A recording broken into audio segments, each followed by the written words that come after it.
Cette bataille, en fait, c'était plus large que simplement Gembloux-Chastre. On parle toujours de Gembloux-Chastre, c'était plus large. Il y avait aussi Anu, Bollers, etc. C'était tout un front.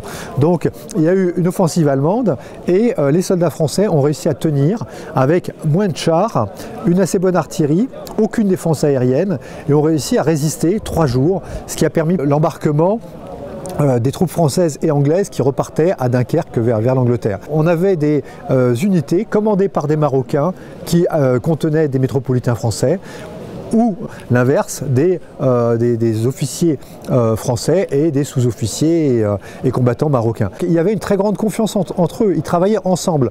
Et ça s'était rappelé, par exemple, le lieutenant Béranger est mort à côté d'un tirailleur marocain et ils sont morts tous les deux, côte à côte. Ils sont enterrés d'ailleurs à 2 tombes de distance dans la nécropole.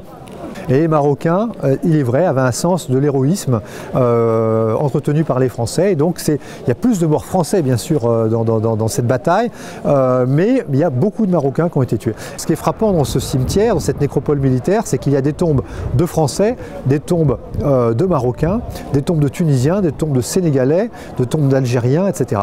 C'est important pour les commémorations de rappeler que le Maroc est venu à l'aide de la France et que les 2 pays sont venus à l'aide de la Belgique. Et quand on voit ça aujourd'hui, on voit ces stèles musulmanes, ces tombes, ces croix chrétiennes, ces drapeaux français et marocains et belges sur cette nécropole. Je trouve que c'est un beau symbole, un bel hommage de tout ce que l'on doit à ces hommes-là.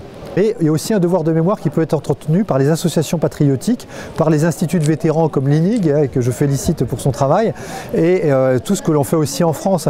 Mais c'est très difficile, quand il n'y a plus de témoins oculaires, d'entretenir la mémoire combattante. Je pense que maintenant, c'est à tous les hommes, femmes et jeunes, de tous les pays, d'entretenir ce devoir de mémoire.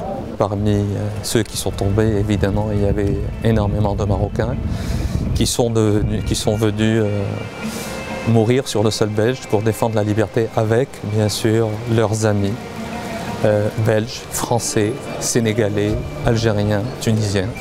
Et donc c'est à chaque année, en cette date, l'occasion de leur rendre hommage.